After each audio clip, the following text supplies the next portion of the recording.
Cuando hablamos de independencia, enseguida se vienen a nuestras cabezas recuerdos de la Casa de Tucumán y de una fecha específica del calendario, el 9 de julio de 1816. Y rápidamente asociamos esa fecha y decimos que es el día de la independencia de la Argentina. Pero en esta afirmación hay por lo menos dos errores tradicionales cometidos con intencionalidad desde la historia tradicional establecida por Buenos Aires. Primero, debemos pensar que no hubo una sola independencia, sino que hubo dos procesos de independencia.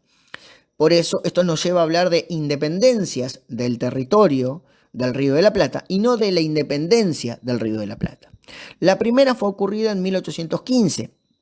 en el llamado Congreso del Oriente, organizado por José Gervasio de Artigas. El Congreso del Oriente, o también llamado Congreso de los Pueblos Libres o Congreso del Arroyo de la China, fue una asamblea efímera por sí, celebrada en 1815 en Villa Concepción del Uruguay, también conocida en ese entonces como Villa del Arroyo de la China, que era la provincia, o era la capital, mejor dicho, la provincia de Entre Ríos,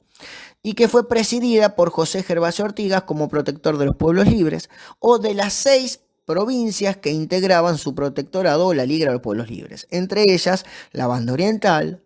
las Misiones, Entre Ríos, Corrientes, Santa Fe y Córdoba.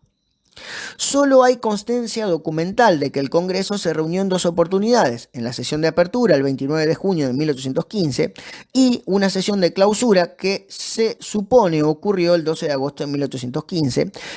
donde los diputados o los delegados que desarrollaron su función como diputados informaron que fue disuelta por Artigas. Entre estas fechas, entre junio y agosto, es en donde se produjo la sanción de la independencia de los pueblos libres o de la Liga de los Pueblos Libres, lo que nos llevaría a marcar que es el primer antecedente de la declaración de una independencia. Yo soy de Santa Fe, por lo tanto Santa Fe fue una, junto a las otras 5 provincias, en declarar por primera vez la independencia del territorio o de los exterritorios que conformaban el virreinato del Río de la Plata. La segunda o el segundo proceso de independencia es la que se realiza en Tucumán. El Congreso de Tucumán, que fue una asamblea soberana que al mismo tiempo desempeñó como tribunal con poder legislativo y también constituyente, fue convocada por un acuerdo en el Estatuto de 1815, que se sesionó en 2 lugares diferentes. El primero, el 24 de marzo al 16 de enero de 1817, lo hizo en Tucumán, en San Miguel de Tucumán, que fue elegido para escapar a las presiones y al centralismo porteño. Pero posteriormente, para 1817, el Congreso se muda a Buenos Aires y entre el 12 de mayo de 1817 y el 11 de febrero de 1820 termina por sus funciones, entre otras cosas, sancionando la primera constitución que luego va a ser rechazada por los pueblos del litoral, que llevará a la batalla de Cepeda, que da por cerrado el primer intento de construcción de un Estado central con sede en Buenos Aires. El segundo error consiste en afirmar que la independencia es la independencia de la Argentina. Para 1815-1816, la palabra o la identificación del país, de nuestro país como Argentina, no existía. Tampoco existía el país como lo conocemos hoy, ni tampoco con la incorporación de las provincias y los territorios que tiene hoy nuestro Estado. Por lo tanto, lo que sí podemos hablar es que existía el nombre llamada Provincias Unidas del Río de la Plata. Pero en el Acta de la Independencia tampoco se establece la independencia de las Provincias Unidas del Río de la Plata, sino que se establece la independencia de todas las provincias de Sudamérica. Eso es un elemento importante a marcar. Como bien dice en el inicio del acta, dice: no, los representantes de las Provincias Unidas de Sudamérica, reunidos en Congreso General Constituyente, invocamos al Eterno que preside en el universo y en el nombre de las autoridades de los pueblos que representan, la voluntad unánime e indubitable de estas provincias de romper los vínculos violentos que lo ligan con los reyes. Hay un elemento importante que marca: no estamos hablando de la independencia de la Argentina, no estamos hablando de las provincias unidas del Río de la Plata, sino que estamos hablando de todas las provincias de Sudamérica. Es una independencia para todas las provincias que conforman Sudamérica. Al Río de la Plata le llevará entre 5 o 6 años poder establecer su independencia, a diferencia de otros países que en algunos casos le llevaron 2, 1, depende de los problemas o de los procesos internos característicos de cada país. Si bien hubo un antecedente, un intento por sancionar antes la independencia, que fue la famosa Asamblea del año 13, que fue presionada, organizada por la Logia Lautaro, entre ellos San Martín, que buscaba una rápida sanción de la independencia, la Asamblea del año 13 tenía 2 objetivos: la sanción de una independencia y de una constitución, pero la misma fracasó y solamente se llegó a algunos acuerdos básicos como la aceptación del himno, la bandera, el escudo nacional o la libertad de vientres para los esclavos, pero no avanzó más de ello.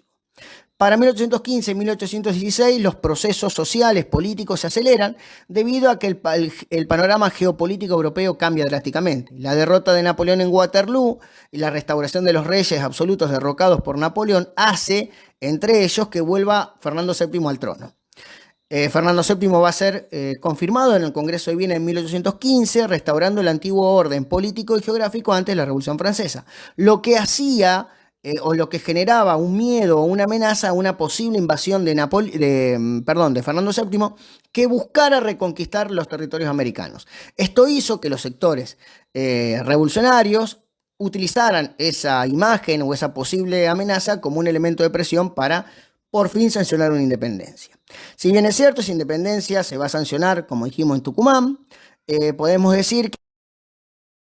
asistieron al Congreso de Tucumán lugares tradicionales o los que son nuestras provincias actuales como Catamarca, Córdoba, Jujuy, La Rioja, Mendoza, San Juan, Santiago del Estero, Tucumán, pero también provincias como Misque, Charcas, Chichas, incluyendo Tarija, que se encuentran hoy en lo que era Bolivia, pues el territorio del ex virreinato del Río de la Plata también integraba territorios de lo que es hoy Bolivia. Dos particularidades para ir cerrando el video. El primero es que la sesión del 9 de julio de 1810, que fue presidida y cedida por Narciso de Laprida, no quiere decir que Narciso de Laprida fue presidente del Congreso, sino que justamente fue ese día que le tocaba la presidencia de la sesión, en el cual se firmó el acta en donde se investía a las Provincias Unidas de Sudamérica el acto carácter de una nación libre e independiente del rey Fernando VII, sus sucesores y las metrópolis. Pero es una fecha, para mí la fecha más importante es la del 19 de julio de 1816,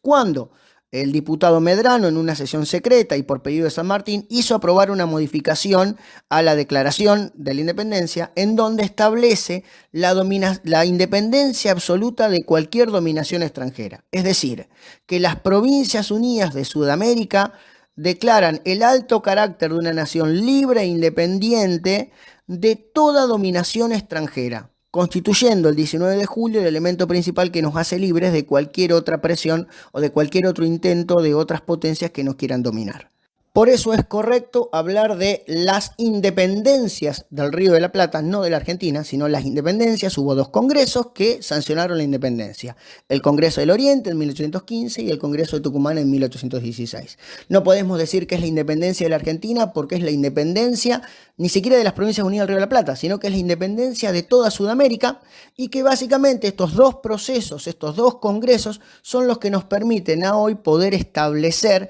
nuestra independencia del mundo y nuestra libertad y poder afirmar de que somos una nación libre y soberana. Por eso, 9 de julio es importante, pero para mí la fecha más importante es el 19, en el cual le decimos a todo el mundo que somos libres y que nadie nos puede volver a dominar.